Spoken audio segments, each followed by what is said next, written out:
Welcome to another one-to-one gaming review where we only show you the first 2 hours of gameplay to prevent any gameplay spoilers and only do reviews on games that we have completed. I'm Sneaky Pat, and today we're talking about Wolong Fallen Dynasty.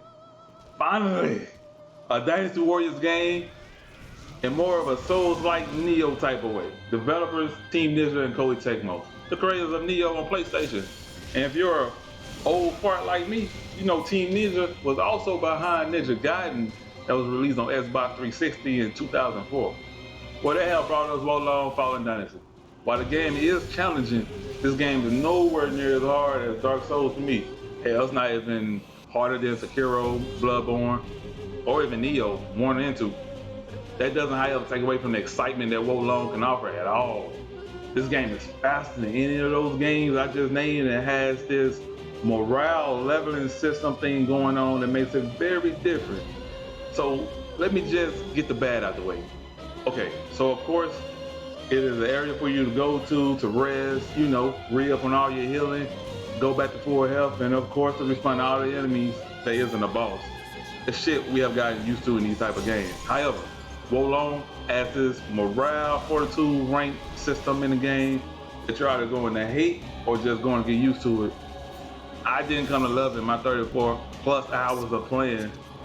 For reasons me not loving it is because you have to search the map for flags to raise fortitude and flags to raise your morale.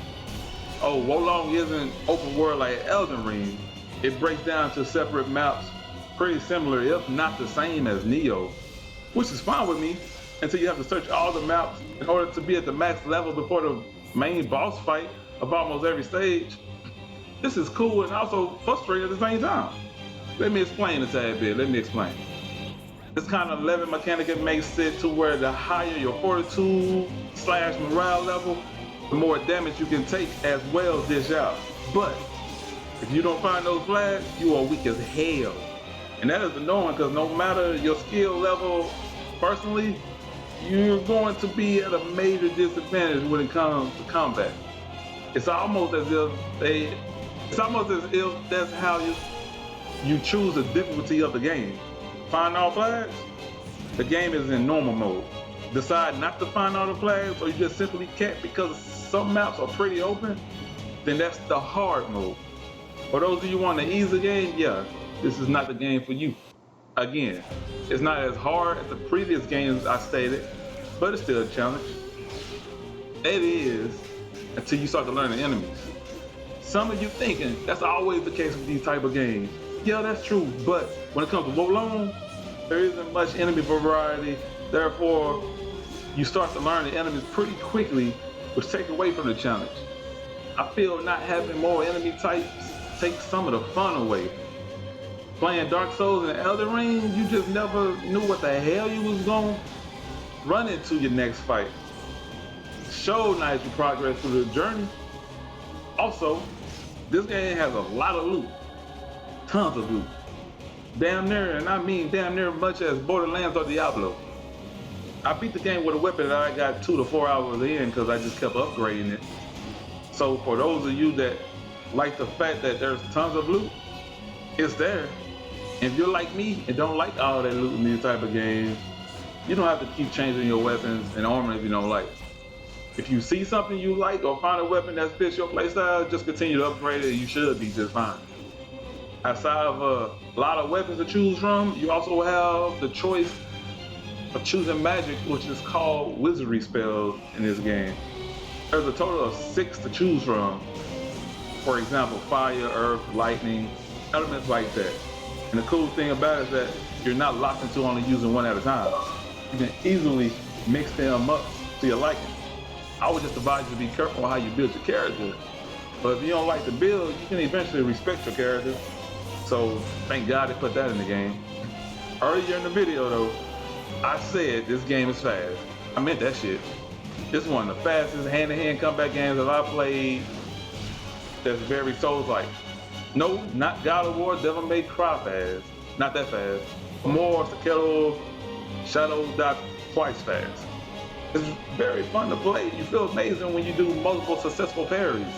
Hey, with that said, if you suck at parrying, this game will be very, very, very hard for you. It's not as punishing as Sekiro if you miss a parry, but it does punish you to the point where you would want to give up on a lot of boss fights. Honestly, as I think about it, I couldn't have gotten past most of those bosses without parrying and just to counter with a heavy attack on my own. So if you're not good at parrying or just don't have quick hands or the eyesight to see when to parry or whatever the case is, if you suck at parrying, please don't buy Wo Long or play it on Game Pass.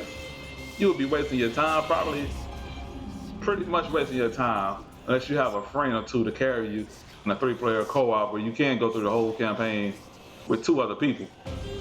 Now, if you are cool with everything I've said so far, then you can find a great time to be had in Wo Long Fallen Dynasty. Like I said, once you beat the game, you also unlock another game mode in which you can find even stronger gear. I didn't play much of it because I was good after my 34 hours in. I wouldn't consider this game to be Game of the Year quality, so please don't go in thinking that. However, I can say once I started playing, I did not want to put the controller down. I wanted to continue leveling up my character. I haven't said anything about the story because, well, the story isn't much to talk about even if you play games for the story. I myself don't care much for most video game stories, and this one sure as hell didn't change my perspective of that. When I rolled credits on Wo Long, I didn't feel it should have ended any sooner, but at the same time, I was glad it ended when it did. With the few dislikes I had with the game, I enjoyed this game overall, so why not an easy verdict to me? Wo Long Fallen Dynasty gets a smash from me. If you're buying the game, I say wait for it sale. If you have Game Pass, it's one of the best games to play on Game Pass right now. And before I leave today, I'm leaving you with 2 similar games. First off, is Neo 2. This is another game developed by Team Ninja. Neo 2 will be, in my opinion, Wo Long Fallen Dynasty's little brother. They are very similar, and if you really want more Wo Long without playing this harder New Game Plus mode, I say go pick up Neo 2. It's available on PS4, PS5, and PC. And last but not least, I say pick up Sekiro Shadow Die Twice. This is from Software, so you know it's going to be good.